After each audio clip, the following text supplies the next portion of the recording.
Hello welcome to smart Sree. നമ്മൾ എല്ലാ ദിവസത്തെയും പോലെ തന്നെ ഇന്നും അടുത്തൊരു ക്ലാസ്സിലേക്ക് കടന്നിരിക്കുകയാണ്. കഴിഞ്ഞ ദിവസങ്ങളിൽ നമ്മൾ പഠിച്ചുകൊണ്ടിരിക്കുന്ന ടോപ്പിക് ഏതാണെന്ന് ഓർമ്മയുണ്ടല്ലോ അല്ലേ? നോട്ടൊക്കെ നിങ്ങൾ എഴുതിയെടുക്കണ്ടാവും. അതുപോലെ ക്വസ്റ്റ്യൻസ് സെൻഡ് ചെയ്യുന്ന ക്വസ്റ്റ്യൻസും ചെയ്യുന്നുണ്ടാവും എന്നാണ് വിശ്വസിക്കുന്നത്. അപ്പോൾ അടുത്തതും നമ്മൾ ഇന്നും കലണ്ടർ എന്ന് പറയുന്ന ടോപ്പിക്കിൽ നിന്നുള്ള ക്വസ്റ്റ്യൻസ് തന്നെയാണ് ചെയ്യുക. അപ്പോൾ നമ്മൾ കുറേ മെയിൻ പോയിന്റുകൾ, അതായത് ഇമ്പോർട്ടൻ്റ് ആയിട്ട് നോട്ട് ചെയ്യേണ്ട, നമുക്ക് അറിഞ്ഞിരിക്കേണ്ട ഒരു കലണ്ടറിലെ ചോദ്യം വന്നു കഴിഞ്ഞാൽ കുറച്ച് കാര്യങ്ങൾ, ഒരുപാട് ബേസിക് കാര്യങ്ങൾ നമുക്ക് അറിഞ്ഞിരിക്കണം. അതൊക്കെ കഴിഞ്ഞ ക്ലാസ്സുകളായിട്ട് നമ്മൾ ഡിസ്കസ് ചെയ്തുകൊണ്ടിരിക്കുകയാണ്. ഇനിയും ചില പ്രോബ്ലംസ് ചെയ്യുമ്പോൾ നമുക്ക് ആവശ്യം വേണ്ട കുറച്ച് പോയിന്റ് കൂടി നമുക്ക് പഠിക്കാനുണ്ട്. ഇന്ന് നമ്മൾ പഠിക്കാൻ പോകുന്ന ആദ്യത്തെ ഒരു ഇമ്പോർട്ടൻ്റ് ആയിട്ടുള്ള പോയിന്റ് എന്ന് പറയുന്നത്, നമ്മളിപ്പോൾ ഒരു കലണ്ടർ, നമ്മൾ ഏതെങ്കിലും ഒരു വർഷത്തെ കലണ്ടർ ഉപയോഗിക്കുമ്പോൾ അത് പിന്നീട് അതേ സെയിം കലണ്ടർ, ആ ഇയറിലെ സെയിം കലണ്ടർ നിയറസ്റ്റ് തൊട്ടടുത്ത വർഷങ്ങളിൽ എപ്പോഴെങ്കിലും നമുക്ക് ഉപയോഗിക്കാൻ പറ്റും എന്നുള്ളതാണ്. അതായത് നമ്മൾ ഉപയോഗിക്കുന്ന ഏതെങ്കിലും ഒരു വർഷത്തെ കലണ്ടർ, ഇപ്പം 2023 2023 എന്ന് പറയുന്ന ഈ വർഷത്തെ ഇതേ കലണ്ടർ തന്നെ, ഈ 2023 എന്ന് പറയുന്ന വർഷം നമ്മൾ ഫോളോ ചെയ്യുന്ന ഈ കലണ്ടർ ജനുവരി ടു 12 ഡിസംബർ മാസം വരെയുള്ള 12ാം മാസം വരെയുള്ള ഡിസംബർ വരെ നമുക്ക് അതേ സെയിം കലണ്ടർ തന്നെ വരും വർഷങ്ങളിൽ ഏതോ ഒരു തൊട്ടടുത്ത വർഷം കൂടി നമുക്ക് ഉപയോഗിക്കാം. അങ്ങനെ ഉപയോഗിക്കാൻ പറ്റുന്നത് എങ്ങനെയാണ്? അത് ഏത് വർഷമാണ് നമുക്ക് ആ സെയിം കലണ്ടർ ഉപയോഗിക്കാൻ പറ്റുക? നിയറസ്റ്റ് നെക്സ്റ്റ് ഇയറിൽ എപ്പോഴാണ് നമുക്ക് ഈ സെയിം കലണ്ടർ ഉപയോഗിക്കാൻ പറ്റുക എന്നുള്ളതാണ് നമ്മൾ ഇന്ന് പഠിക്കാൻ പോകുന്ന ആദ്യത്തെ പോയിന്റും. അതെങ്ങനെ കണ്ടെത്തും എന്നുള്ളതാണ് നമ്മൾ പ്രോബ്ലം ആയിട്ട് ചെയ്യുന്നത്. അപ്പോൾ ഏതാണ് ആ point? Same calendar that can be used in the nearest next year, തൊട്ടടുത്ത വർഷങ്ങളിൽ ഉപയോഗിക്കാവുന്ന അതേ കലണ്ടർ, ഒരേ കലണ്ടർ ഏതാണ് തൊട്ടടുത്ത വർഷം നമുക്ക് ഉപയോഗിക്കാൻ പറ്റുന്നത്, അതെങ്ങനെ കണക്കാക്കുന്നു എന്നാണ് കേട്ടോ. അപ്പൊ പോയിന്റ് നമുക്ക് ഇവിടെ എഴുതാം. ഇന്നത്തെ പോയിന്റ് ഇതാണ്: same calendar that can be used in the nearest next year. ഇതാണ് പഠിക്കുന്ന പോയിന്റ്. ഈ പോയിന്റിലാണ് നമ്മൾ ഇനി കണക്ക് ചെയ്യുന്നത്. അതെങ്ങനെ കണ്ടെത്തും? ഏതാണ് ആ ഇയർ, അതായത് തൊട്ടടുത്ത വർഷം നമുക്ക് ആ ഉപയോഗിക്കാവുന്ന കലണ്ടർ ഏതാണ്, ഏത് വർഷത്തെയാണ് എന്ന് നമുക്ക് കണ്ടെത്താനായിട്ട് അതിനൊരു പ്രോബ്ലമാറ്റിക്, അതായത് നമ്മൾ കണക്ക് രീതിയിൽ നമുക്കത് ചെയ്യണം. അതിന് വേണ്ടിയിട്ട് എന്ത് ചെയ്യണം എന്നറിയാമോ? നമുക്ക് തന്നിരിക്കുന്ന ആ വർഷം, ഇപ്പൊ ഏത് വർഷമാണോ നമുക്ക് ഈ ഇപ്പോൾ 2010 അല്ലെങ്കിൽ 2013 2023 ഈ വർഷത്തെ കലണ്ടർ നമുക്ക് തൊട്ടടുത്ത ഏത് വർഷമായിരിക്കും അതേ സെയിം കലണ്ടർ തന്നെ ഉപയോഗിക്കാൻ സാധിക്കും എന്ന് പറയുമ്പോൾ തന്നിരിക്കുന്ന ഇയറിനെ നമ്മൾ 4 കൊണ്ട് ഡിവൈഡ് ചെയ്യുക. എന്ത് ചെയ്യണം? തന്നിരിക്കുന്ന വർഷത്തെ 4 കൊണ്ട് ഹരിക്കുക. ഈ 4 കൊണ്ട് ഹരിക്കുമ്പോൾ ഇഫ് ദ റിമൈൻഡർ, ആ കിട്ടുന്ന ശിഷ്ടത്തിനെ ബേസ് ചെയ്തിട്ടാണ്, കിട്ടുന്ന റിമൈൻഡറിനെ ബേസ് ചെയ്തിട്ടാണ് ആ തൊട്ടടുത്ത വർഷം നമ്മൾ നിർണ്ണയിക്കുന്നത്. അടുത്ത വർഷം നമുക്ക് ഇതേ കലണ്ടർ ഉപയോഗിക്കാവുന്ന വർഷം നമ്മൾ ഐഡന്റിഫൈ ചെയ്യുന്നത്, നിർണ്ണയിക്കുന്നത് എന്താണ്? അതിന്റെ ശിഷ്ടത്തെ ബേസ് ചെയ്താണ്. ഇഫ് ദ റിമൈൻഡർ ഈസ് 1, ശിഷ്ടം 1 ആണെങ്കിൽ എന്താണ്? റിമൈൻഡർ നമ്മൾ തന്നിരിക്കുന്ന ഇയറിനെ ഡിവൈഡഡ് ബൈ 4, തന്നിരിക്കുന്ന ഇയറിനെ നമ്മൾ ഡിവൈഡ് ചെയ്യുക, വർഷത്തെ 4 കൊണ്ട് ഡിവൈഡ് ചെയ്യുമ്പോൾ ഇഫ് ദ റിമൈൻഡർ എന്ന് പറഞ്ഞാൽ ശിഷ്ടം അല്ലെ, റിമൈൻഡർ അല്ലെങ്കിൽ ശിഷ്ടം എന്ന് പറയുന്നത് 1 എന്ന് പറയുന്ന സംഖ്യയാണ്. If you get the reminder as 1 ആണ് കിട്ടുന്നതെങ്കിൽ നമ്മൾ എന്ത് ചെയ്യണം? ആ തന്നിരിക്കുന്ന ഇയറിന്റെ കൂടെ നമുക്ക് തന്നിരിക്കുന്ന വർഷം ഉണ്ടല്ലോ, ആ ഇയറിനോടൊപ്പം 6 ആഡ് ചെയ്യണം, 6 കൂട്ടണം എന്നാണ്. തന്നിരിക്കുന്ന വർഷത്തിനോടൊപ്പം എന്ത് കൂട്ടണം? 6 കൂട്ടുക. മനസ്സിലായല്ലോ? അതുപോലെ തന്നെ തന്നിരിക്കുന്ന ഇയറിനെ നമ്മൾ 4 കൊണ്ട് ഡിവൈഡ് ചെയ്യുമ്പോൾ if the remainder is 2 or 3, 2 അല്ലെങ്കിൽ 3 എന്നീ സംഖ്യകളാണ് നമുക്ക് റിമൈൻഡർ ആയിട്ട് കിട്ടുന്നതെങ്കിൽ, 2 അല്ലെങ്കിൽ 3 ആണ് നമുക്ക് ശിഷ്ടമായിട്ട് കിട്ടുന്നതെങ്കിൽ നമ്മൾ എന്ത് ചെയ്യണം? ഇയറിനോടൊപ്പം 11 ഷുഡ് ബി ആഡഡ്. എന്ത് ചെയ്യണം? ആ തന്നിരിക്കുന്ന വർഷത്തിനോടൊപ്പം നമ്മൾ എന്ത് കൂട്ടുക? 11 ആണ് കൂട്ടേണ്ടത്. അപ്പോൾ നമുക്ക് കിട്ടുന്ന ശിഷ്ടത്തിനെ ബേസ് ചെയ്തിട്ടാണ് നമ്മൾ നിയറസ്റ്റ് നെക്സ്റ്റ് ഇയറിൽ ഉപയോഗിക്കുന്ന കലണ്ടർ ഏത് വർഷമാണ് ഉപയോഗിക്കപ്പെടുക എന്നുള്ളത് കണ്ടെത്തുക. അപ്പോൾ റിമൈൻഡർ 1 ആണെങ്കിൽ തന്നിരിക്കുന്ന ഇയറിനോടൊപ്പം 6 ആഡ് ചെയ്യുക. If the reminder is 2 or 3, 2 or 3 ആണ് നമുക്ക് കിട്ടുന്ന ശിഷ്ടമെങ്കിൽ വി ഹാവ് ടു ആഡ് 11. 11 എന്ന് പറയുന്നത് തന്നിരിക്കുന്ന വർഷത്തോടൊപ്പം കൂട്ടുക. ആൻഡ് ഒരു ശിഷ്ടം കൂടിയേ കിട്ടുള്ളൂ. അതേതായിരിക്കും നോക്കാൻ? നമുക്കറിയാം റിമൈൻഡർ 4 എന്തായാലും 4ൽ നിന്ന് അധികം അങ്ങോട്ട് പോകില്ല. കാരണം നമ്മൾ ഡിവൈഡ് ചെയ്തത് ഏത് സംഖ്യ വെച്ചിട്ടാണ്? ഡിവൈഡ് ചെയ്തത് 4 വെച്ചിട്ടാണല്ലോ. 4 വെച്ച് ഹരിക്കുമ്പോൾ 4 തുടങ്ങി അങ്ങോട്ട് ശിഷ്ടം വരാൻ സാധ്യതയില്ല. അപ്പൊ ഐദർ ശിഷ്ടങ്ങൾ ഏതൊക്കെ വരാൻ സാധ്യതയുള്ളൂ? 0, 1, 2, 3 എന്ന് പറയുന്ന സംഖ്യകളാണ്. 0 നമ്മൾ എഴുതിയിട്ടില്ല, 1, 2, 3 എഴുതി. ഇഫ് ദ റിമൈൻഡർ ഈസ് 0 ആണ് നമുക്ക് കിട്ടുന്ന ശിഷ്ടമെങ്കിൽ വി ഹാവ് ടു ആഡ് ഇയറിനോടൊപ്പം നമ്മൾ എന്ത് കൂട്ടണം? 28 കൂട്ടണം. അപ്പൊ ഇതാണ് കണ്ടീഷൻ. നമുക്ക് ഏതെങ്കിലും ഒരു പർട്ടിക്കുലർ ഇയറിലെ കലണ്ടർ തന്നിരിക്കുന്നു. ആ ഇയറിലെ കലണ്ടർ തൊട്ടടുത്ത നിയറസ്റ്റ് ആയിട്ടുള്ള ഏത് വർഷം നമുക്ക് ആ സെയിം കലണ്ടർ തന്നെ യൂസ് ചെയ്യാം എന്നുള്ളത് കണ്ടെത്താൻ വേണ്ടി നമ്മൾ എന്ത് ചെയ്താൽ മതി? തന്നിരിക്കുന്ന ഇയറിനെ എത്ര കൊണ്ട് ഡിവൈഡ് ചെയ്യുക? 4 കൊണ്ട് ഡിവൈഡ് ചെയ്യുക. 4 കൊണ്ട് ആ വർഷത്തെ ഹരിക്കുക. കിട്ടുന്ന ശിഷ്ടത്തെ ആസ്പദമാക്കി based on the reminder we get, നമുക്ക് കിട്ടുന്ന ശിഷ്ടത്തെ ബേസ് ചെയ്തുകൊണ്ട് നമുക്ക് എന്ത് ചെയ്യാം? ആ ഇയർ, പർട്ടിക്കുലർ ഇയർ നമുക്ക് കണ്ടെത്താം. ഇഫ് ദ റിമൈൻഡർ ഈസ് 1, നമുക്ക് കിട്ടുന്ന ശിഷ്ടം 1 എന്ന് പറയുന്ന സംഖ്യ ആണെങ്കിൽ we should add 6 to the given year, ആ തന്നിരിക്കുന്ന വർഷത്തോടൊപ്പം 6 കൂട്ടുക. If the remainder is 2 or 3, 2 ആണെങ്കിലും 3 ആണെങ്കിലും, 2 എന്നാണോ ശിഷ്ടം കിട്ടുന്നത് അല്ലെങ്കിൽ 3 ആണോ ശിഷ്ടം കിട്ടുന്നത്, we have to add 11 to the year, നമ്മൾ 11 ആണ് തന്നിരിക്കുന്ന വർഷത്തോടൊപ്പം ആഡ് ചെയ്യേണ്ടത്. Or we are getting, if you are getting the remainder 0 ആണ്, ശിഷ്ടം ഇല്ല, 0 ആണ് നമുക്ക് ശിഷ്ടം കിട്ടുന്നതെങ്കിൽ എന്ത് ചെയ്യണം? നമ്മൾ 28 ആണ് ആ ഒരു വർഷത്തോടൊപ്പം ഇയറിനോടൊപ്പം ആഡ് ചെയ്യേണ്ടത്. അപ്പൊ നമുക്ക് ഇതൊന്ന് പരിശോധിക്കാം, ഇത് എങ്ങനെയാണ് കണ്ടെത്തുക എന്നുള്ളത്. If some years are given, ചില വർഷങ്ങൾ നമുക്ക് തന്നിട്ടുണ്ട്, ആ കലണ്ടർ തന്നെ, ആ വർഷത്തെ കലണ്ടർ നമുക്ക് തൊട്ടടുത്ത ഏത് വർഷമാണ് ഉപയോഗിക്കാൻ പറ്റുക നമുക്കൊന്ന് ചെക്ക് ചെയ്താലോ? ഒരു 2-3 വർഷം നമുക്ക് ഇവിടെ ഒന്ന് ചെയ്തു നോക്കാം. ഒന്നാമത്തെ വർഷം ഞാനിവിടെ നിങ്ങൾക്ക് വേണ്ടി തരുന്നത് 1990 ആണ്. 1990 എന്ന് പറയുന്ന വർഷത്തിലെ കലണ്ടർ തൊട്ടടുത്ത വർഷം നമുക്ക് എപ്പോഴാണ് ഉപയോഗിക്കാൻ പറ്റുക? ഇതാണ് നമ്മളുടെ ടോപ്പിക്. ഈ ഹെഡിങ് ആണ് നമ്മൾ പഠിക്കുന്നത്. അതുകൊണ്ട് ക്വസ്റ്റ്യൻ ഞാൻ ഇങ്ങനെ വാരി വലിച്ച് എഴുതുന്നില്ല. 1990 1990 കലണ്ടർ നമുക്ക് നെക്സ്റ്റ് ഇയർ തൊട്ടടുത്ത് വരുന്ന ഏത് വർഷമാണ് ഉപയോഗിക്കാൻ പറ്റുക? അപ്പൊ നമ്മൾ എന്ത് ചെയ്യണം? 1990 നമ്മൾ 4 കൊണ്ട് ഡിവൈഡ് ചെയ്യാം. 4 4s are 16, ബാലൻസ് 3 ഉണ്ട്, 3ൽ പോകില്ല, 9 ഇറക്കി എഴുതാം.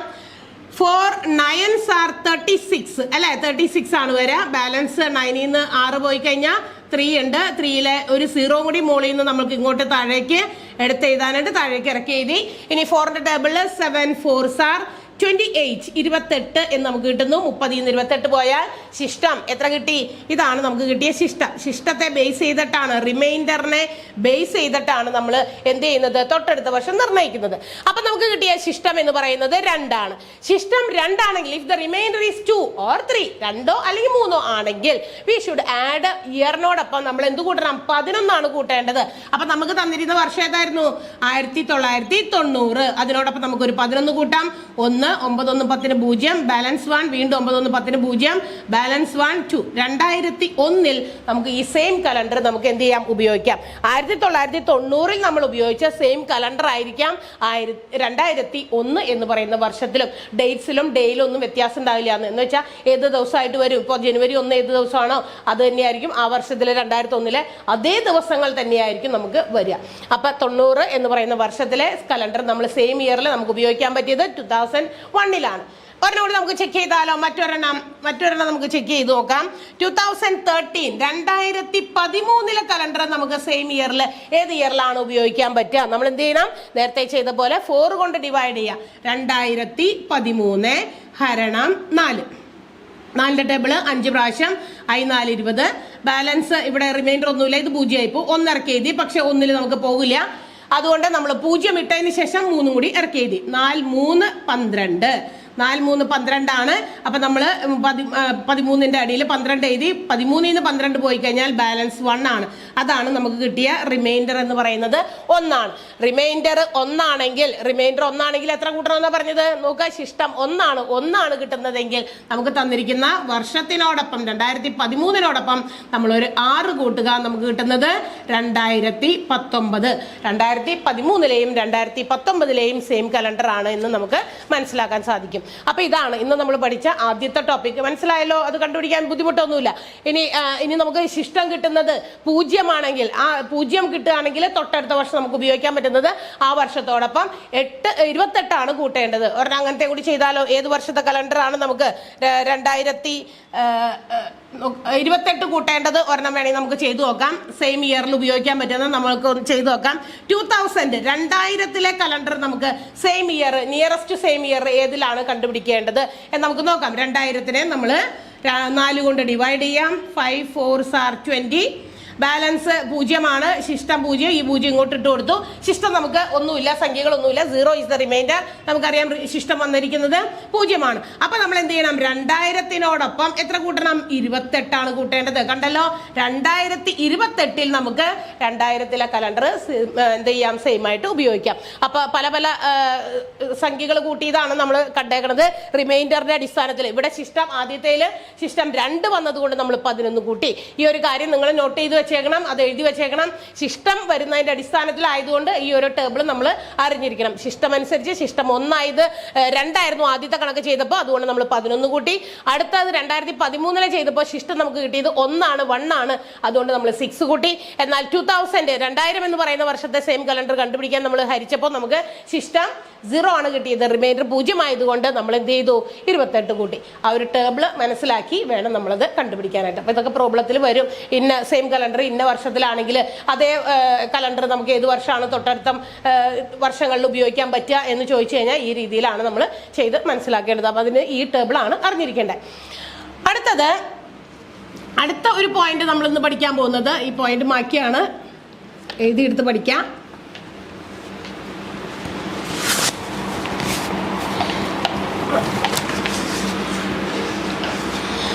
നമ്മൾ പഠിക്കാൻ പോകുന്നത് ഒരു കലണ്ടറിൽ if you R marking 4 numbers as A square, ഒരു സ്ക്വയർ ഷേപ്പിൽ നമ്മൾ 4 സംഖ്യകൾ മാർക്ക് ചെയ്യുകയാണെങ്കിൽ, 4 സംഖ്യകൾ മാർക്ക് ചെയ്യണം. ഒരു കലണ്ടറിലെ 4 സംഖ്യകൾ മാർക്ക് ചെയ്യുമ്പോൾ അതിനകത്തെ ആ സംഖ്യകളിൽ, ആ 4 മാർക്ക് ചെയ്തിരിക്കുന്ന സംഖ്യകളിൽ ആദ്യത്തെ സംഖ്യ, അതായത് അതിനകത്ത് ഏറ്റവും ചെറിയ സംഖ്യ എന്ന് പറയുന്നത് ആദ്യം എഴുതിയേക്കുന്ന സംഖ്യ ആയിരിക്കുമല്ലോ, ആദ്യത്തെ സംഖ്യയും അതുപോലെ തന്നെ അതിന്റെ ലാർജസ്റ്റ് നമ്പർ, അതായത് അതിനകത്ത് ഏറ്റവും വലിയ സംഖ്യ, അതായത് അവസാനത്തെ സംഖ്യ, മാർക്ക് ചെയ്ത സ്ക്വയറിലെ ആദ്യത്തെയും അവസാനത്തെയും സംഖ്യകൾ കണ്ടുപിടിക്കുന്ന വിധമാണ് നമ്മൾ പഠിക്കാൻ പോകുന്നത്.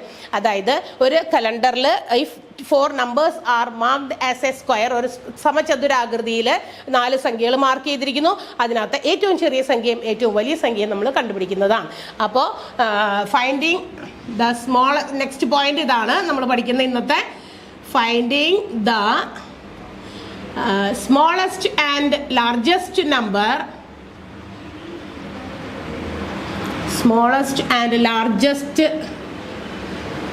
number in a square shaped of a calendar. If 4 numbers are taken, അതും കൂടി അതിൻ്റെ കൂടെ ചേർത്ത് വെച്ചേക്കണം. കാരണം 4 സംഖ്യകൾ ഉപയോഗിച്ചാണ് സ്ക്വയർ ഷേപ്പ് ഉണ്ടാക്കണേ. അതുകൊണ്ടാണ് 4 എണ്ണത്തിന്റെ ഉണ്ട് 9 സംഖ്യകൾ വെച്ചിട്ട് നമുക്ക് സ്ക്വയർ ഷേപ്പ് ഉണ്ടാക്കാം, 16 സംഖ്യകൾ വെച്ചിട്ടും സ്ക്വയർ ഷേപ്പ് ഉണ്ടാക്കാൻ പറ്റും. അതുകൊണ്ട് നമ്മളിപ്പോൾ പഠിക്കാൻ പോകുന്നത് ആദ്യത്തെ 4 സംഖ്യകളാണ്. അപ്പോൾ ഒരു കലണ്ടറിലെ 4 സംഖ്യകൾ നമ്മൾ ഇങ്ങനെ സ്ക്വയർ ഷേപ്പിൽ എടുക്കുകയാണ്. അതിനകത്തെ ഏറ്റവും ആദ്യത്തെ സംഖ്യയും ഏറ്റവും അവസാനത്തെയും സംഖ്യകൾ നമ്മൾ എങ്ങനെയാണ് കണ്ടുപിടിക്കുക എന്നാണ് പഠിക്കാൻ പോകുന്നത്. അപ്പോൾ നമ്മൾ ആദ്യം തന്നെ ഞാനതൊന്ന് കാണിച്ചു തരാം. ഏതാണ് ആ 4 സ്ക്വയർ ഷേപ്പിൽ എടുക്കുന്ന സംഖ്യ എങ്ങനെ രൂപീകരിക്കുന്നു എന്ന് പറഞ്ഞു തരാം. അപ്പൊ നമുക്ക് ഒരു സ്ക്വയർ ഷേപ്പിൽ വരുമ്പോൾ 4 സംഖ്യ എന്ന് എടുത്ത് പറഞ്ഞിട്ടുണ്ട്. സോ 4 കോളംസ് ആയിട്ട് നമ്മൾ അതിനെ തിരിക്കാം. എന്നിട്ട് നമ്മൾ അതിനകത്ത് ഏതെങ്കിലും 4 സംഖ്യ, നമുക്കറിയാം 1 തുടങ്ങി 31 മാക്സിമം വരെയാണ് ഒരു കലണ്ടറിന്റെ, ഒരു മാസത്തിലെ കലണ്ടറിലെ നമ്പേഴ്സ് വരുള്ളൂ. 1 തുടങ്ങി 31 വരെ. ചില മാസങ്ങളിൽ 30 ഉണ്ട്, ചില മാസങ്ങളിൽ 28, ചിലതിൽ 29 ഒക്കെ ഉണ്ട്. ഏതെങ്കിലും ആയിക്കോട്ടെ, പക്ഷേ maximum number of days in A month is 31 നമ്മൾ പറഞ്ഞിട്ടുണ്ട്. അപ്പോൾ നമ്മൾ അതിനകത്ത് 4 സംഖ്യ, എവിടെന്നെങ്കിലും ഒരു 4 സംഖ്യ നമ്മൾ എടുക്കുകയാണ്. നമുക്ക് ഇമാജിൻ ചെയ്യാം. ഞാനിപ്പോൾ എടുക്കുന്ന സംഖ്യ 2 ആദ്യത്തെ സംഖ്യ 2. സോ ദ നിയറസ്റ്റ് നമ്പർ, ആ 2 കഴിഞ്ഞ് വരുന്ന സ്ക്വയർ ഷേപ്പിൽ എടുക്കുകയാണെങ്കിൽ അത് മനസ്സിലാക്കേണ്ട കാര്യമാണ്. നമ്മൾ ആദ്യത്തെ സംഖ്യ 2 എടുക്കുമ്പോൾ തൊട്ടടുത്ത സംഖ്യ എന്ന് പറയുന്നത് 3 ആണല്ലോ, ആണ്. ഇനി അതിന്റെ താഴെ വരുന്ന സംഖ്യ 4, 5 ഒന്നും അല്ല, അല്ലെ? കാരണം നമുക്കറിയാം ഒരാഴ്ചയിൽ എത്ര ദിവസമുണ്ട്? 7 ദിവസങ്ങളാണ്. അപ്പോൾ 1, 2, 3, 4, 5, 6, 7 വരെയൊക്കെ 7 കോളംസ് അങ്ങോട്ടേക്ക് നിരത്തി നമുക്ക് പോകും എന്നറിയാം, കോളം വൈസ് പോകുമ്പോൾ. അപ്പോൾ നമുക്കറിയാം ഈ 2 കഴിഞ്ഞ് 2ന്റെ താഴെ വരുന്ന സംഖ്യ ഒരിക്കലും 4 അല്ല. 4 സംഖ്യകൾ സ്ക്വയർ ഷേപ്പിൽ എടുക്കുമ്പോൾ എടുക്കുമ്പോൾ ആ 2ന്റെ താഴെ വരുന്ന സംഖ്യ അപ്പൊ നമ്മൾ എങ്ങനെ കണ്ടുപിടിക്കും? സ്ക്വയർ ഷേപ്പിൽ തന്നെയാണ് എടുക്കേണ്ടത്, എന്നാൽ മാത്രമേ ഈ പറയുന്ന കാര്യങ്ങൾ ശരിയാവുള്ളൂ. അപ്പൊ സ്ക്വയർ ഷേപ്പിൽ എടുക്കുമ്പോൾ 2ന്റെ താഴെ വരുന്ന സംഖ്യ കാണാനായിട്ട് എന്താണ് വഴി? നമുക്കറിയാം there are 7 days in a week. ഒരാഴ്ചയിൽ 7 ദിവസങ്ങളാണുള്ളത്. സോ നമ്മൾ എന്ത് ചെയ്യാം? ആ തൊട്ട് താഴെയുള്ള സംഖ്യ, ഒരു സംഖ്യ എഴുതിയിട്ട് കലണ്ടറിലേതാണെങ്കിൽ തൊട്ട് താഴെയുള്ള സംഖ്യ കാണാനായിട്ട് അതിന്റെ കൂടെ ആ മുകളിൽ കിടക്കുന്ന സംഖ്യയോടൊപ്പം 7 കൂട്ടിയാൽ മതി, 7 കൂട്ടിയാൽ മതി. അപ്പൊ 2ന്റെ ഒപ്പം 7 കൂട്ടാം, ഇവിടെ 9 വരും. അടുത്ത സംഖ്യ, തൊട്ടടുത്ത സംഖ്യ 9ന്റെ തൊട്ടടുത്ത് വരുന്നത് 10 ആണ്. അല്ലെങ്കിൽ ഓർക്കുക 3ന്റെ കൂടെ 7 കൂട്ടിയാലും നമുക്ക് 10 കിട്ടും. അപ്പൊ ഇങ്ങനെയാണ് ഒരു കലണ്ടറിലെ 4 നമ്പേഴ്സ് ആസ് എ സ്ക്വയർ. ഒരു സ്ക്വയർ ഷേപ്പിൽ, സമചതുര ഷേപ്പിൽ ഒരു കലണ്ടറിലെ സംഖ്യകൾ ഇങ്ങനെയാണ് നമ്മൾ എഴുതുക. അപ്പൊ മറക്കരുത്, നമ്മൾ എങ്ങനെയാണ് ആ സംഖ്യകളൊന്ന് എഴുതുന്നത്, ഒരു ഫോം എങ്ങനെയാണെന്ന് നോക്കേണ്ടത്. തൊട്ടടുത്ത 2 സംഖ്യകൾ അടുത്തടുത്ത സംഖ്യകളായിരിക്കാം. താഴേക്കുള്ള സംഖ്യ കൂട്ടുമ്പോൾ എന്ത് കൂട്ടണം? 7 കൂട്ടിയാണ് താഴേക്കുള്ള സംഖ്യകൾ സ്ക്വയർ ഷേപ്പിൽ നമ്മൾ എഴുതേണ്ടത്. അപ്പൊ ഈ പറയുന്ന സംഖ്യകളാണ് ഞാനിപ്പോൾ തൽക്കാലത്തേക്ക് 2, 3, 9, 10 എന്ന് പറയുന്ന കലണ്ടറിലെ സ്ക്വയർ ഷേപ്പിൽ നിന്ന് ഒരു കഷ്ണം ഇങ്ങോട്ട് കട്ട് ചെയ്തെടുത്തിരിക്കുകയാണെന്ന് വിചാരിക്കാം. ഇതിലെ ഫസ്റ്റ് നമ്പർ, സ്മോളസ്റ്റ് നമ്പർ നമുക്ക് ലാർജസ്റ്റ് നമ്പർ ഇതിനകത്ത് ഏതാന്ന് നോക്കിയാൽ നിങ്ങൾ ഈ തന്നിരിക്കുന്ന ഇപ്പം എടുത്തിരിക്കുന്ന ആ പാർട്ടിൽ നിന്ന് ആ ഒരു കഷ്ണം ഞാൻ കലണ്ടറിൽ നിന്ന് ഇങ്ങനെ വെട്ടിയെടുത്തിട്ട് ഇവിടെ വെച്ചിരിക്കുകയാണ് എങ്കിൽ ആ സംഖ്യകളാണ് 2, 3, 9, 10. അതിലെ ഏറ്റവും സ്മോളസ്റ്റ് നമ്പർ ഏതാണത്? 2 ആണ് ചെറിയ സംഖ്യ, 10 ആണ് അതിലെ വലിയ സംഖ്യ. മാറ്റൂലല്ലോ, 2 ആണ് ചെറുത്, 10 ആണ് വലുത്. ഇനി ഇത് കണ്ടുപിടിക്കാൻ, ഇത് ചിലപ്പോൾ നമുക്ക് ഒരു സ്ക്വയറിലെ കുറച്ച് സംഖ്യകൾ തന്നിട്ടുണ്ട്, സ്ക്വയർ ഷേപ്പിൽ 4 സംഖ്യകൾ തന്നിട്ടുണ്ട്, അതിന്റെ സം തുക ഇത്രയാണ്. അങ്ങനെയാണെങ്കിൽ which is the biggest number? അതിനകത്ത് ആ തന്നിരിക്കുന്ന സംഖ്യകളിലെ ഏറ്റവും വലിയ സംഖ്യ ഏതാണ്, ആ തന്നിരിക്കുന്നതിലെ സ്മോളസ്റ്റ് ചെറിയ സംഖ്യ ഏതാണ് എന്നൊക്കെ ആയിരിക്കും നമുക്ക് ക്വസ്റ്റ്യൻ ആയിട്ട് വരിക. അപ്പൊ അത് നമ്മൾ എങ്ങനെ കണ്ടുപിടിക്കും എന്നാണ്. അപ്പൊ നമുക്ക് ആദ്യം തന്നെ സ്മോളസ്റ്റ് നമ്പർ കണ്ടുപിടിക്കാം. ചെറിയ സംഖ്യ കണ്ടുപിടിക്കാൻ സ്മോളസ്റ്റ് നമ്പർ ആണ്, ചെറിയ സംഖ്യയാണ് കണ്ടുപിടിക്കേണ്ടതെങ്കിൽ അതിനൊരു ഇക്വേഷൻ ഉണ്ട്. ചെറിയ സംഖ്യ കണ്ടുപിടിക്കാൻ തുക some minus 4n by n. അതിനെ മലയാളത്തിൽ എഴുതിയാൽ തുക മൈനസ് 4n ബൈ n ആണ്. ഇതിൽ n എന്ന് പറയുന്നത് എന്താണ്? നമ്പർ ഓഫ് ഐറ്റംസ് ആണ്, അല്ലെങ്കിൽ നമ്പർ ഓഫ് നമ്പേഴ്സ് ആണ്. എത്ര സംഖ്യകൾ ഉണ്ടെന്ന്, അതാണ് നമ്പർ, സംഖ്യകളുടെ എണ്ണം. തന്നിരിക്കുന്ന ആ ബോക്സിലെ സംഖ്യകളുടെ എണ്ണം ഞാൻ നേരത്തെ പറഞ്ഞു. സംഖ്യകള് 9 എണ്ണം ഉള്ളതുണ്ട്, 4 എണ്ണം ഉള്ളതുണ്ട്, 16 എണ്ണം ഉള്ളതൊക്കെ നമുക്ക് ഉണ്ട് സ്ക്വയർ ഷേപ്പിൽ ഉണ്ടാക്കാൻ പറ്റുന്നത്. അപ്പൊ 4 എണ്ണം ഉള്ളെങ്കിൽ ഇവിടുത്തെ സംഖ്യകൾ n എന്ന് പറയുന്നത് 4 ആണ്. 16 എണ്ണം ഉണ്ടെങ്കിൽ n എന്ന് പറയുന്നത് 16 ആയിരിക്കും. 9 സംഖ്യകളുണ്ടെങ്കിൽ n എന്ന് പറയുന്നത് 9 ആയിരിക്കും. അപ്പൊ 9ന്റെ ഒക്കെ നമ്മൾക്ക് അത് കഴിഞ്ഞിട്ട് ചെയ്യാം. നമുക്ക് ആദ്യം തന്നെ 4 സംഖ്യകൾ വെച്ചിട്ട് അതിനകത്തെ ചെറുതും വലുതും സംഖ്യകൾ കണ്ടുപിടിക്കാനുള്ള ഇക്വേഷൻ ആണ്. അപ്പൊ സ്മോളസ്റ്റ് നമ്പർ നമ്മൾ കാണാൻ പോകാണ്. തന്നിരിക്കുന്ന സ്മോളസ്റ്റ് നമ്പർ ഇതിനകത്ത് ഏതാണ്? ചെറുത് 2 ആണല്ലോ. അപ്പൊ 2 നമുക്ക് കിട്ടുമെന്ന് നോക്കാം. അതിന് വേണ്ടിയിട്ട് നമുക്ക് വേണ്ടത് first we have to find the sum of the given numbers. ഈ തന്നിരിക്കുന്ന സംഖ്യകളുടെ തുകയാണ് നമുക്ക് അറിയേണ്ടത്. ആദ്യം നമുക്കറിയാം തുക എത്രയാണ്? 10, 19, 19, 2, 21, 21, 3, 24 ആണ്. സം എന്ത് എത്രയാണെന്ന് നമുക്കിത് ഇവിടെ ഒന്ന് എഴുതി വെക്കാം. തുക സമം, തുക എത്രയാണ്? 2, 3, 5, 5, 4, 5, 4, 14, സോറി 5, 9, 14, 14, 10, 24. സം എന്ന് പറയുന്നത് 24 ആണ്. അപ്പൊ നമുക്ക് അവിടെ സമ്മിന്റെ സ്ഥാനത്ത് 24 കൊടുക്കാം. തുകയുടെ സ്ഥാനത്ത് മൈനസ് 4n എന്ന് പറയുമ്പോൾ 4 into n. n means number of terms, അത് 4 ആണ്. ബൈ അടിയിലും n തന്നെയാണ്, അതും 4 തന്നെയാണ്. അപ്പൊ 24 മൈനസ് 4 ഇൻറ്റു 4 ബൈ 4. ചെറിയ സംഖ്യ ഏതാണെന്ന് നോക്കാൻ വേണ്ടിയിട്ടാണ്. 24 മൈനസ് 4 ഇൻറ്റു 4 എത്രയാ? 16. 16 ബൈ 4. 24 നിന്ന് 16 പോയാൽ 8 ആണ്. 8 ബൈ 4. 8 ബൈ 4 എത്രയാണ്? 2. കണ്ടല്ലോ, നമ്മൾ എടുത്ത ആ ഒരു സ്ക്വയർ ഷേപ്പിലെ 4 സംഖ്യകൾ, കലണ്ടറിലെ സ്ക്വയർ ഷേപ്പിലെ 4 സംഖ്യകളിൽ ഏറ്റവും ചെറിയ സംഖ്യ 2 ആയിരുന്നു ഞാൻ ഇവിടെ എടുത്തിരുന്നത്. നമ്മൾ ഇക്വേഷൻ ഉപയോഗിച്ച് അത് കണ്ടെത്തി. സെയിം ആൻസർ തന്നെയാണ്, 2 തന്നെയാണ് നമുക്ക് കിട്ടുക. അപ്പൊ സ്മോളസ്റ്റ് നമ്പർ കാണാനായിട്ട് ഇതാണ് equation. Sum minus 4n by n ആണ്. തുക minus 4n by n. n എന്ന് പറയുന്നത് നമ്പർ ഓഫ് ടേംസ് ടേക്കൺ. നമ്മൾ എടുത്തിരിക്കുന്ന ആ സ്ക്വയർ ഷേപ്പിലെ സംഖ്യകളുടെ എണ്ണമാണ് n എന്ന് പറയുന്നത്. എങ്കിൽ നമുക്കിവിടെ അതൊക്കെ നമ്മൾ കൊടുത്തു. ആദ്യം തന്നെ സംഖ്യകളുടെ തുക കാണുക. തുകയിൽ നിന്ന് മൈനസ് ചെയ്യ. എന്ത് മൈനസ് ചെയ്യണം? 4 ഇൻറ്റു നമ്പർ ഓഫ് ടൈംസ് അല്ലെ, നമ്പർ ഓഫ് ടേംസ് ആണ് മൾട്ടിപ്ലൈ ഉണ്ട്.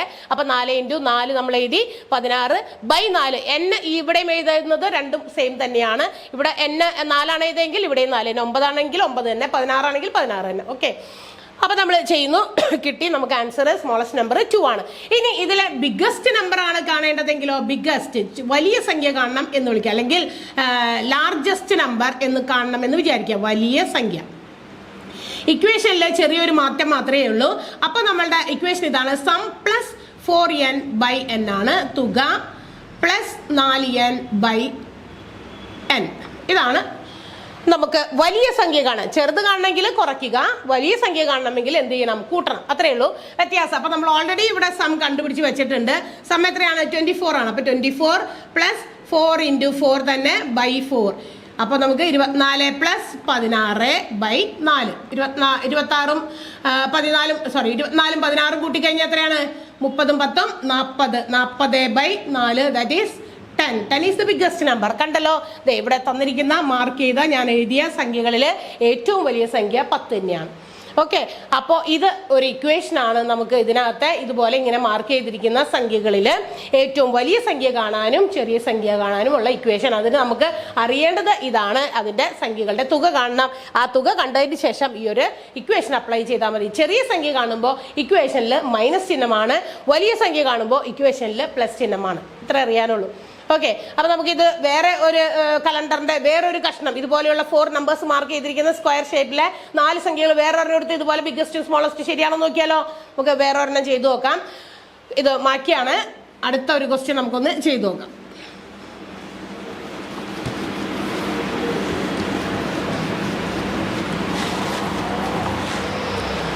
ഓക്കെ, അപ്പൊ അടുത്ത ഒരു സ്ക്വയർ ഷേപ്പിൽ 4 സംഖ്യകൾ നമ്മൾ എടുത്തിരിക്കുകയാണ്. ഞാനിവിടെ എടുത്തിരിക്കുന്ന ആദ്യത്തെ സംഖ്യ 8. അപ്പൊ അങ്ങനെയാണെങ്കിൽ ഇവിടുത്തെ തൊട്ടടുത്ത സംഖ്യ 9 ആണ്. 8 ആണ് ഞാൻ തുടങ്ങുന്ന 8 എന്ന് പറയുന്ന സ്ഥലത്ത് നിന്ന് തുടങ്ങുന്ന ഒരു കഷ്ണമാണ് മുറിച്ചെടുക്കാൻ പോകുന്നത്. 4 സംഖ്യകൾ ഉൾപ്പെടുന്ന, നമുക്ക് കലണ്ടറിലേക്ക് നോക്കിയാൽ കാണാം, ഓരോന്നും ഓരോ സ്ക്വയേഴ്സ് ആണ്. അതിൽ നിന്ന് 4 സംഖ്യകൾ കൂടുന്ന ഒരു സ്ക്വയർ നമ്മൾ കട്ട് ചെയ്ത് എടുക്കുമ്പോൾ 8 9 തൊട്ടടിയിൽ 8ന്റെ താഴെ എത്ര വരും? 8ന്റെ കൂടെ 7 കൂട്ടിയാൽ 15 15. അപ്പൊ ഇതാണെങ്കിൽ 16. നിയറസ്റ്റ് അടുത്ത് വലത്തോട്ടുള്ള അടുത്ത സംഖ്യ തമ്മിലുള്ള വ്യത്യാസം എന്ന് പറയുന്നത് 1 ആണ്. 1 കൂട്ടിയാൽ മതി. 8 1 9 15 1 16. ഇവിടെ ഇത് താഴേക്ക് ഉള്ളത് തമ്മിൽ കൂട്ടുമ്പോൾ 7 ആണ് അവ തമ്മിലുള്ള ഡിഫറൻസ്. 8ന്റെ കൂടെ 7 കൂട്ടി 15, 9ന്റെ കൂടെ 7 കൂട്ടി 16. അപ്പൊ നമ്മൾ ആദ്യം തന്നെ ഇതിന്റെ സം ഒന്ന് കണ്ടുപിടിച്ച് നോക്കി. എന്നിട്ട് നമുക്ക് സ്മോളസ്റ്റും ലാർജസ്റ്റും ഒക്കെ കാണാം. തുക, ഈ സംഖ്യകളുടെ തുക 8 9 15 16 തമ്മിൽ കൂട്ടണം. 8 9 17 അല്ലെ? 17 17 5 22 22 10 32 32 10 42 42 6 48. ഇതാണ് സം. എളുപ്പം കൂട്ടാൻ പറ്റുന്ന രീതിയിൽ നിങ്ങൾ ഏത് രീതിയിലെങ്കിലും ആഡ് ചെയ്ത് വെക്കാം. ഇനി നമുക്ക് ഇതിൽ നിന്ന് ചെറിയ സംഖ്യ കാണാം. സ്മോളസ്റ്റ് നമ്പർ ആണ് കാണേണ്ടത് ആദ്യം. therefore സ്മോളസ്റ്റ് നമ്പർ, ചെറിയ സംഖ്യ തന്നിരിക്കുന്ന ആ ഗ്രൂപ്പിൽ അല്ലെങ്കിൽ 4 മാർക്ക് ചെയ്തിരിക്കുന്ന സംഖ്യകളിലെ ചെറിയ സംഖ്യ സ്മോളസ്റ്റ് നമ്പർ ആണ്. കാണാനുള്ള ഇക്വേഷൻ ഇതായിരുന്നു. സം മൈനസ് 4n/n അല്ലെ? തുക മൈനസ് 4n/n ആണ്. അപ്പൊ നമുക്ക് തുക ഓൾറെഡി നമ്മൾ എഴുതി. 48 മൈനസ് 4 × 4 സംഖ്യകൾ തന്നെയാണ്, അടിയിലും 4 ആണ്. എത്ര കിട്ടും? 48 മൈനസ് 16. 48 മൈനസ് 16/4. 48 നിന്ന് 16 കുറയ്ക്കണം. 48 മൈനസ് 16, ഇവിടെ 2 ഇവിടെ 3. 32/4. 32/4 ഉത്തരം 8. കാണാലോ? നോക്കാം, നമ്മൾ മാർക്ക് ചെയ്തിരിക്കുന്ന സംഖ്യകളിലെ ആദ്യത്തെ സംഖ്യ, അതായത് ചെറിയ സംഖ്യ എന്ന് പറയുന്നത് 8 ആണ്. 8 കിട്ടിയില്ലേ? ഇനി ഇതിലെ വലിയ സംഖ്യ കാണണം, ലാർജസ്റ്റ് നമ്പർ കാണണം, അതായത് ബിഗ്ഗസ്റ്റ് നമ്പർ. ലാർജസ്റ്റ് നമ്പർ അല്ലെങ്കിൽ വലിയ സംഖ്യ കാണാനായിട്ട് സം പ്ലസ് 4n/n അല്ലെങ്കിൽ തുക പ്ലസ് 4n/n എന്നാണ് ഇക്വേഷൻ. അപ്പൊ നമുക്ക് നേരത്തെ ഓൾറെഡി കണ്ടുപിടിച്ച് വെച്ചിട്ടുണ്ട്. 48 പ്ലസ്, ഇനി ഇതൊക്കെ ഈ 4 × 4 ഒക്കെ തന്നെയാണ് വരിക. 4 × 4/4. അപ്പോ 48 പ്ലസ് 16/4. 48ഉം 16ഉം കൂട്ടിയാലോ? 48ഉം 16ഉം കൂട്ടിയാൽ 8 6 14, 4 ശിഷ്ടം 1 64. 64/4. 65/4 എന്ന് പറഞ്ഞാൽ 16. 16 ആണ്. 64നെ 4 കൊണ്ട് ഹരിച്ചാൽ കിട്ടുക 16. ഓക്കെ, അപ്പൊ 4 സംഖ്യകൾ, അടുത്തടുത്ത 4 സംഖ്യകൾ അല്ല നമ്മൾ നോക്കുന്നത്. ഒരു സ്ക്വയർ ഷേപ്പിലെ 4 സംഖ്യകൾ നമ്മൾ കലണ്ടറിൽ മാർക്ക് ചെയ്തിട്ട് അതിലെ ചെറിയ സംഖ്യയും വലിയ സംഖ്യയും കണ്ടുപിടിക്കുന്ന രീതിയാണ്. ഇക്വേഷനിൽ ചെറിയ മാറ്റങ്ങളേ ഉള്ളൂ. ചെറുത് കാണുമ്പോൾ മൈനസ് ചെയ്യണം, വലിയ സംഖ്യ കാണുമ്പോൾ പ്ലസ് ചെയ്യണം. അപ്പൊ ഇന്ന് നമ്മൾ 2 പോയിന്റുകളാണ് മെയിൻ ആയിട്ട് പഠിച്ചത്. കലണ്ടറിനെ ബേസ് ചെയ്തിട്ടുള്ള 2 മെയിൻ പോയിന്റ് ആണ്.